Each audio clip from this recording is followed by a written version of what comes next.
En GPS queremos utilizar nuestro radar de todos los días para situarnos de buena manera en este inicio de 2013. Para eso tenemos con nosotros a la persona adecuada. Nos acompaña en el estudio el biólogo y pensador Humberto Maturana, autor de varios y reconocidos libros como El árbol del conocimiento. Humberto actualmente es director de Matrística, una organización que opera como laboratorio humano dedicado a facilitar la conversación y la comprensión de lo vivo y lo humano.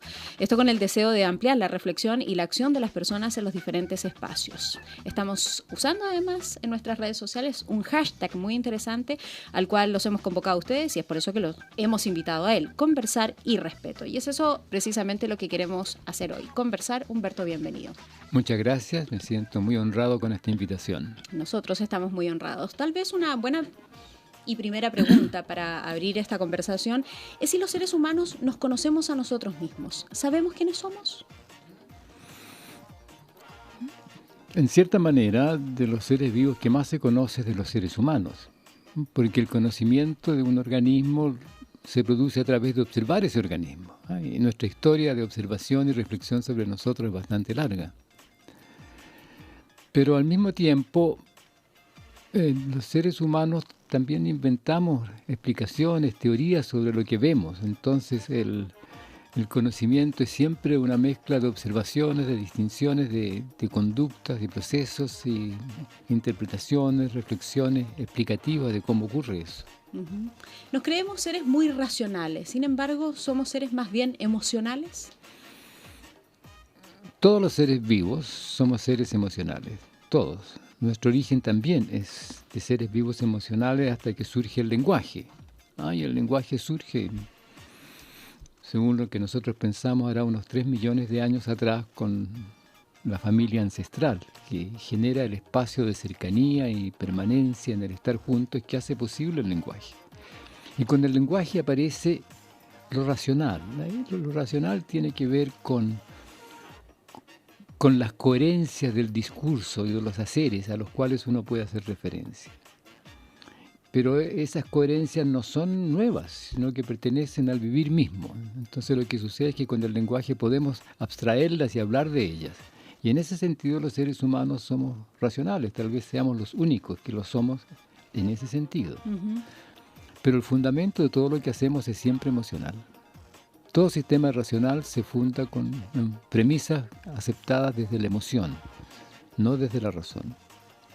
Todos los sistemas racionales se fundan en premisas aceptadas desde los deseos, desde los gustos, desde las preferencias, desde la emoción. ¿Y reconocemos eso en nosotros mismos? No, usualmente no, porque nos acusamos de ser no racionales o de ser muy emocional. Pero resulta que todo, lo que guía nuestro vivir son las emociones, los gustos, los deseos, las preferencias, los miedos. Eso es lo que guía. Hacia dónde nos orientamos en el vivir depende de lo que nos interesa, de lo que nos gusta, de lo que tememos, de lo que rechazamos. Y sobre eso hacemos sistemas racionales explicativos, tratando de darle una forma o una argumentación lógica a lo que hacemos. Y existen, fíjense que es interesante, existen dos tipos de preguntas que hacemos. Preguntamos, ¿qué razones tienes? Y también preguntamos, ¿qué motivos tienes? Y estas preguntan cosas radicalmente distintas. La pregunta por los motivos pregunta por las emociones, que es lo más fundamental en el curso del fluir, del vivir. Y la pregunta por las razones pregunta por los sistemas explicativos, por las argumentaciones lógicas de donde uno querría validar lo que dice. Separamos ambas cosas. Pero desvalorizamos las emociones. Las desvalorizamos y siento también, Humberto, que las castigamos socialmente. No es posible. Queremos llevarlas casi a un campo de esoterismo. Estamos saturados de convicciones, vivimos en el mundo de la certidumbre, hay poco margen de acción para la emoción. No, o sea, la emoción está ahí, está actuando todo el tiempo, sino no es que haya poco. Hay un ocultamiento del hecho de que lo que nos mueve, en último término, son las emociones, deseos, preferencias, gustos, miedos, rechazos que tenemos.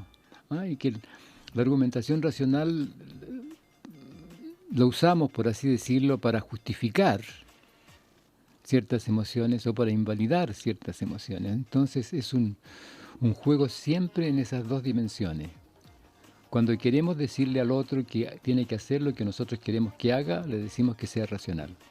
Cada vez que le digan a usted que tienes que ser racional, le están diciendo tienes que hacer lo que yo digo. Establecemos un cierto dominio sobre el otro de esa forma, ¿o no? O sea, queremos decir, hay un argumento lógico, universal, que es el que te obligaría a hacer lo que yo te digo que hagas, que es la razón. Por lo tanto, lo que te estoy diciendo, haz lo que quiero yo. Pero haz lo que quiero yo que hagas. Claro. La emoción. Estamos conversando con Humberto Maturana. Usted ha planteado que todo nace, o gran parte de los conflictos que tenemos hoy día nacen desde la desconfianza, ¿no? Que en la medida que hemos ido perdiendo la confianza entre los seres humanos ha surgido el control, también la negación del otro, y hemos ido construyendo estas ciertas teorías de la dominación. La pregunta que surge es cómo recuperar esa confianza. ¿Cómo yo entro en un diálogo sincero con usted confiando en que está diciendo la verdad, que es quien se presenta como es? ¿Qué es eso lo que yo siento que se ha perdido? Si uno quiere recuperar la confianza, hablando de la confianza, no va a resultar, porque la confianza ocurre en la aceptación de la legitimidad del otro. Por ejemplo, en el momento en que usted me invita y yo acepto la invitación, se establece un espacio de confianza, porque quiere decir que estamos dispuestos a estar juntos. Y en el momento en que comenzamos a estar juntos, en esa condición inicial de respeto, la confianza se expande. Vamos generando un espacio en el cual nos escuchamos, en el cual vamos haciendo las cosas que van resultando coherentes según las cosas que vamos diciendo. Así que la confianza se inicia en el confiar. ¿Y qué se requiere para confiar? Respeto. En el momento en que yo respeto al otro, el otro me va a respetar y aparece la confianza. Quiero contarle una anécdota cortita. Por favor. Que se la cuento porque me resultó muy interesante. Hace pocos días yo iba por una calle y un pequeño camión, por motivos de lo que quiera que fuere, acelera para adelantarme y al adelantarme me choca y me daña la parte anterior izquierda del automóvil. El automóvil sigue funcionando y esta persona se aleja y como media cuadra más allá se detiene. Y yo seguí. Y como se detiene, yo me detengo también. Y se baja y me dice, ¿qué puedo decirle? Yo le digo, disculparse. Me disculpo. Y me da la mano y empieza una conversación radicalmente distinta. Porque fíjese usted qué acto más exquisitamente honorable, de respeto mutuo. Hubo un accidente, un choque, digamos, un auto una circunstancia. Un auto resultó dañado, a lo mejor de él también. Y lo que él dice es, ¿qué puedo decirle? Y ahí está la emoción, de donde está hablando. ¿Qué puedo decirle? Y yo le digo disculparse, me disculpo. Y se disculpa y entonces la conversación no sigue una disputa, no sigue el camino de la disputa, sigue el camino de una conversación entre personas que se respetan. ¿Eso tiene que ver también con que le damos muy poco tiempo a la conversación? ¿Con que tenemos poco tiempo para conversar o porque no generamos ese espacio? Porque finalmente a lo mejor no queremos desnudar nuestra alma. Cuando decimos que no tenemos tiempo en general, estamos diciendo no queremos. ¿Se conversa hoy día? Sí, pero esencialmente poco, porque se tienen muchas opiniones, que está bien, tenemos opiniones, pero se tratan como juicios. Cuando alguien dice, yo tengo un juicio tal, en el fondo lo que está diciendo, yo no me hago responsable de lo que estoy diciendo, porque lo que yo digo se valida desde otra parte. Si tengo mi opinión, yo puedo decir, tengo mi opinión, y uno es responsable de sus opiniones. Entonces, no conversamos porque queremos tener la razón, queremos tener la verdad, queremos que el otro haga ciertas cosas que nosotros queremos que haga. Entonces no nos respetamos, no nos escuchamos, y como no nos escuchamos, no conversamos. ¿Por qué estamos tan centrados, Humberto, en la lógica de la imposición de nuestras ideas? Porque vivimos una cultura de la competencia, de ganar, del progreso, del éxito, del competir. Fíjese que la competencia efectivamente implica la negación de lo que uno hace, porque uno hace las cosas en función de lo que hace otro. Para ganarle ese otro. Claro, entonces resulta lo que guía a hacer no es lo que yo quiero, sino que lo que el otro hace. Por eso yo digo que cuando hay un partido de fútbol, el que pierde es el más importante. Porque si alguien no pierde, el otro no gana. Pero como estamos centrados en esta idea de que el competir y que el ganar, que eso es bueno, el progreso, hay que ser mejor que otros, hay que lograr. Entonces siempre estamos en esta situación en la cual estamos negando a los demás para nosotros poder lograr algo, porque pensamos o actuamos como si el lograr algo en términos de la calidad de nuestro hacer dependiese del otro. Y no es cierto. No depende del otro, depende de la calidad de lo que yo hago. ¿Podemos vivir finalmente de manera distinta o estamos casi condenados, dado que somos un país que está tratando de convertirse en una nación desarrollada, a vivir de esta forma? No estamos condenados. Afortunadamente los seres humanos no estamos condenados porque siempre podemos reflexionar. Y aquí, ¿a dónde lleva la reflexión? Fíjese que la reflexión consiste en el hecho de que uno se detiene un instante a mirar lo que está haciendo y se pregunta, ¿me gusta lo que estoy haciendo o no?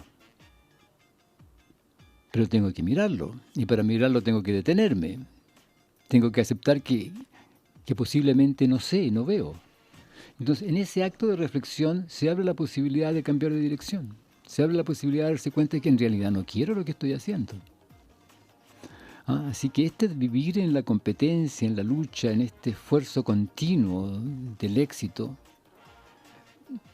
no hace que hagamos mejor las cosas. No nos abre espacios de reflexión que nos permitan escoger un camino u otro según lo que queremos vivir, según lo que queremos conservar en la convivencia. Pero hemos generado esa cultura. Sin duda, y la conservamos. Y la conservamos desde ni pequeño. Hablamos que los niños tienen que hacer logros, tienen que ser mejor que el otro, tú tienes que ser mejor. Tienen que dar exámenes para poder entrar al jardín infantil, al colegio. Claro, por ejemplo, pero tienes que dar exámenes pero en un ámbito competitivo. No le dicen al niño, tenemos que ver las cosas que hace para saber dónde estarías bien con lo que sabes para aprender más. Que es distinto. Si yo fuese rector de una universidad y viene un joven, me dice, yo quiero entrar a la universidad para estudiar tal cosa, yo le pregunto, cuéntame un poco lo que has hecho. Y conversamos sobre lo que ha hecho y yo digo, mira, si tú quieres aprender esto, antes tendrías que hacer esta otra cosa. Y lo guío en el camino, pero no lo meto en un espacio de exigencia. Lo acojo. Y eso es lo que no hacemos. Entonces estamos en las exigencias, en el competir. Y fíjese que uno no hace las cosas mejor cuando compite. Al contrario, está más ciego. No ve su circunstancia porque lo único que ve es el otro. Pues no es lo único, ¿no? Pero parte importante de la atención está captada ahí. Allá. Y no en las posibilidades propias, ¿no? Y no, las habilidades propias. No en las habilidades y no en la circunstancia en la cual uno se encuentra donde las habilidades de uno van a tener presencia. Usted ha planteado que a los niños hay que escucharlos para validarlos, aceptando por ende la legitimidad, por ejemplo, de un hijo frente a un padre, de un hijo frente a una madre, o a un papá o a una mamá, porque establece ahí una diferencia, o de un alumno frente a un profesor. ¿Es esa tal vez una de las carencias importantes que tiene nuestra educación, que ha sido uno de los temas que hemos tenido más presentes en la agenda pública durante los últimos 2 años? Yo pienso que sí, porque todos frente a situaciones nuevas tenemos dificultad en el sentido de que no sabemos. Entonces un niño que está aprendiendo algo nuevo, y lo nuevo no es igual para todos. El niño que viene del ambiente A y el niño que viene del ambiente B y el niño que viene del ambiente C. Algo que es nuevo para uno puede ser parte de la historia del otro, o para uno puede ser una cosa muy imposible, para el otro más accesible. Así que la tarea del profesor es poder escuchar esas 3 posibilidades para poder conectarse con cada uno de los niños según sus posibilidades, según qué es lo que puede ver en ese instante, porque todos somos inteligentes. Todos los seres humanos, en tanto seres humanos que existimos en el lenguaje, somos igualmente inteligentes, porque la inteligencia tiene que ver con la plasticidad conductual en un mundo cambiante, y para vivir en el lenguaje se requiere una plasticidad conductual tan gigantesca que a menos que hayamos tenido traumatismos, desnutrición, enfermedades genéticas de alguna clase, somos esencialmente igualmente inteligentes. De modo que si este niño no entiende quiere decir que tengo que hablarle de otra manera, porque en el momento en que se encuentre con lo que yo estoy diciendo, lo va a entender y va a desarrollarse. Pero si lo dejo que se atrase, porque no me importa que no entienda, simplemente sigo adelante porque digo que tengo que seguir con el que está más avanzado, lo condeno. Lo condeno a un atraso permanente, porque sin pasar el punto A no pude llegar al B. Y eso es una de las cosas que hacemos. ¿Por qué? Porque tenemos que cumplir con el currículum, porque tenemos que satisfacer tales exigencias, etcétera. Y nuestra tarea fundamental como profesores es generar el espacio en que todos los jóvenes, niñas, muchachos, muchachas, se transformen en una ampliación del entendimiento, y mi tarea es guiar para todos las condiciones de que puedan encontrarse con sus capacidades y emprender su entendimiento. ¿Y cómo pueden ser allí una ayuda a los padres? El papá, la mamá, la figura materna, que yo creo que es muy importante, y también me gustaría una mención a lo que ha ocurrido con la inserción de la mujer en el mundo del trabajo, lo que evidentemente ha generado un vacío para algunos niños que tienen en su casa. Sin duda, si el trabajo, digamos, los niños necesitan a la familia completa. Si hay mamá y hay papá, mamá y papá son fundamentales. Si hay solamente mamá, la mamá es lo fundamental. ¿Y qué significa mamá y papá? Significa adultos que se respetan, que se quieren y lo quieren a uno. Y por lo tanto le abren espacio para que uno surja. ¿En qué sentido? Se transforma en la convivencia, aprenda al vivir. Por ejemplo, cuando un niño dice, mamá, una niña o el niño dice, mamá, ¿cómo se hace ese dulce tan rico que tú preparas? ¿Qué está diciendo? Está diciendo, uno, que aprecia el trabajo de la mamá. Dos, que quiere hacerlo bien él o ella también. Y tres, que está dispuesto a aprender. Entonces es maravilloso. Pero si yo mamá o yo papá le digo, ay, mijito, no tengo tiempo. Otro día te cuento, claro. Matas todas esas tres posibilidades. Estamos conversando con el biólogo y pensador Humberto Maturana, lo han comentado en Twitter, y nos preguntan aquí en nuestra red social que cuál es el camino alternativo a la competencia. Humberto. La colaboración. Usted suprime la competencia y aparece la colaboración. Entre todos lo vamos a lograr. Como una bueno, entre social. todos, pero claro, porque en el momento en que suprimo la competencia, dejo yo de estar centrado en ser mejor que el otro. Puedo mirar lo que el otro hace y aprender de él o ella, y el otro a su vez va a mirar lo que yo hago porque no está también compitiendo conmigo. Entonces, ¿qué aparece? La posibilidad de hacer algo juntos. Aparece la colaboración. ¿En qué espacio? En el que sea que corresponda a la situación en la cual nos encontramos. Suspende la competencia, aparece la colaboración. Y que contribuye muchísimo a la felicidad. Humberto, hace un tiempo estaba escuchando a alguien reflexionar a propósito de un programa que se dio en TV, en un estupendo reportaje que se preguntaba si los chilenos éramos felices o no en comparación con otros índices de otras naciones. Y escuchaba allí a propósito de que hemos restado importancia a vivir en comunidad. Y se analizaba, por ejemplo, los mensajes de la publicidad o de los mismos exitosos libros de autoayuda que te dicen todos estos textos: la fuerza es tuya, el poder es tuyo, tú puedes ser feliz, tú eres responsable de tu propia felicidad, excluyendo de todo eso a la comunidad, versus, por ejemplo, lo que pasaba en Costa Rica, donde la gente se sentía feliz porque explicaban ejecutivos del gobierno que habían creado, por ejemplo, hospitales públicos de la mejor calidad, mejor incluso que los privados, y es allí donde querían acceder tanto los más ricos como los más pobres, y allí había un encuentro desde la fragilidad, desde la debilidad, desde la enfermedad, para reconocerse en el otro y construir, si se quiere, esta felicidad en comunidad. Lo encontré un buen ejemplo eso. Sin duda que es un buen ejemplo, porque lo que está involucrado allí, en el momento en que yo hago un hospital público, es que todas las personas son legítimas e igualmente dignas de atención.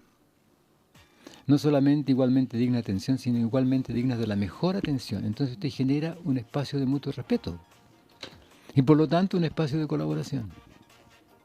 Y si eso lo hace uno seriamente, entonces se amplía la capacidad de hacer la terapia, de colaborar, de hacer cosas juntos, de resolver las dificultades a través de la presencia o conversación con otros.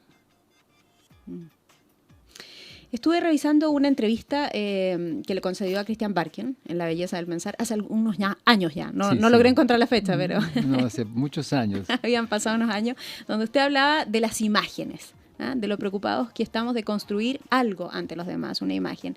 Y pensaba hoy día y trataba de unirlo, linkearlo con los resultados, por ejemplo, de la encuesta CEP, que es precisamente lo que miden las encuestas. Una imagen de un determinado candidato, una imagen de un determinado presidente. ¿Por qué hoy día la imagen lo domina todo? ¿O no tiene usted esa sensación? No, sí, claro, yo tengo esta sensación, pero no solamente hoy. ¿Siempre ha sido así? Pero piense usted en los edificios.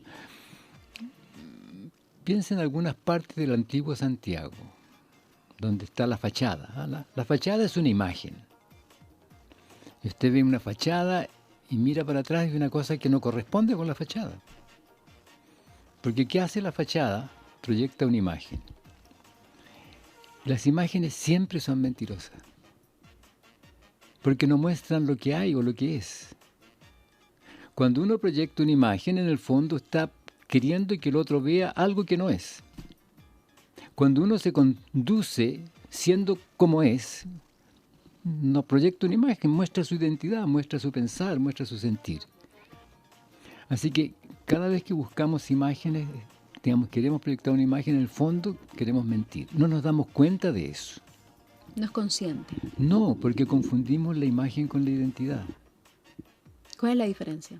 La diferencia es que en la identidad uno se muestra como es, en el sentido de que uno dice lo que piensa, actúa, reflexiona de una manera, cambia de opinión cuando escucha algo que le parece interesante, no está defendiendo ninguna idea, sino que está participando en la creación, o cuando presenta una idea, no es que la defienda porque sea suya, sino que hace las argumentaciones que le dan validez, etcétera.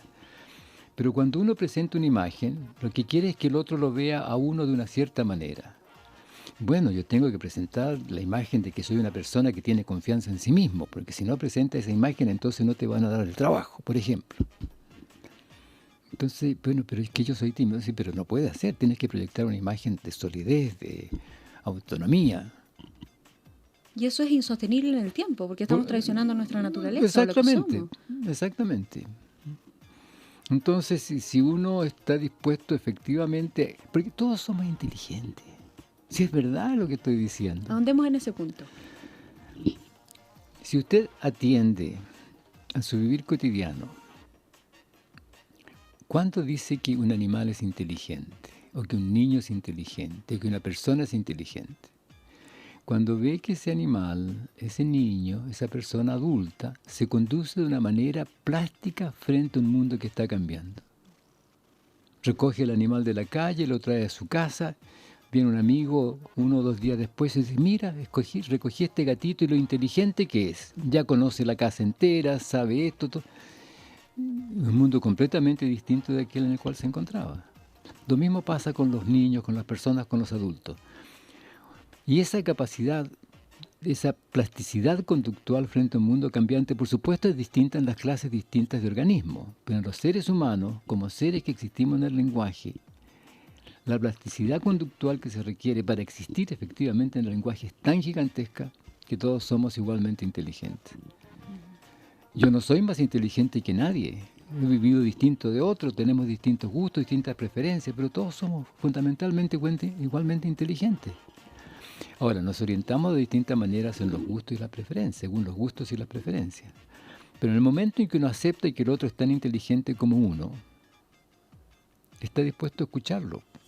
Y a propósito de eso, en Twitter nos preguntan si son compatibles y cómo son compatibles la colaboración con el liderazgo.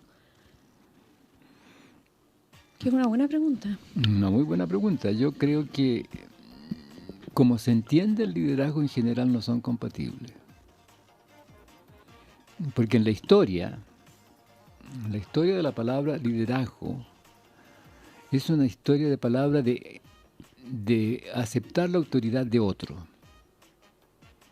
Y en el momento en que usted acepta la autoridad de otro, no colabora, obedece, se somete. Entonces confundimos mucho. Es completamente distinto de, por ejemplo, la coordinación, la conversación con otros que permite generar una idea y ponerse de acuerdo. Y en el momento en que nos ponemos de acuerdo sobre el quehacer, es el acuerdo lo que guía el quehacer, no el liderazgo. No la dominación. No la obediencia, No efectivamente. la obediencia. Y si usted atiende bien, usted se dará cuenta que cada vez que uno obedece, uno se siente mal. Es importante finalmente respetar los errores. Este es un mundo que no respeta los errores. No, absolutamente. Lo condena. Absolutamente, porque si no respeto los errores, no me doy cuenta de ellos, o los oculto, o miento. Pero el otro también tiene que respetar mis errores. O sea, cuando yo digo, cometí un error, estoy diciendo una cosa muy potente. Me doy cuenta que hice algo que era inoportuno, aunque en el momento en que lo hice pensaba que era así. Y eso debiera abrir la posibilidad de una conversación para corregir el error, para compensarlo. Bueno, ¿hay errores terribles? Sí, por supuesto que hay errores terribles que uno no quisiera haber cometido. Pero resulta que cuando uno hizo lo que hizo, no quería cometer un error, pensaba que era válido. Humberto Maturana, muchísimas gracias por habernos acompañado estos minutos. Ha sido un gusto tenerlo acá en GPS Muchas gracias por invitarme. Y al invitarme a mí, en realidad invitó también a Matrística, y lo que yo digo aquí en realidad es parte de lo que pensamos en lo que hacemos en la Escuela Matrística en la investigación humana. Algo sabemos de lo que están haciendo allí. Estupendo. ¿Qué más debemos saber sobre eso? ¿Qué más deben saber nuestros auditores sobre el trabajo que se está realizando en Matrística? Bueno, tendrían que tomar alguno de nuestros cursos. Pero son para empresas, para personas, para todos. No, si hacemos cursos que son para todo público. Claro, por ejemplo, ahora a finales de enero vamos a hacer uno. Pero habría que buscar en el sitio matrístico. Matrística.cl. Matrística.cl, sí. ¿Cuál es el curso sobre biología cultural? Ese es el tema central. Biología cultural. No biología y cultura, sino que biología cultural. Los seres humanos somos, desde nuestro origen, seres que somos simultáneamente biológico-culturales. Interesante. Ahí está toda la información. Además están las publicaciones de prensa y algunas columnas de opinión o algunos pensamientos que aparecen reflejados en esa página web que es matrística.cl. Nuevamente muchísimas gracias, que tenga un gran 2013. Muchas gracias a ti.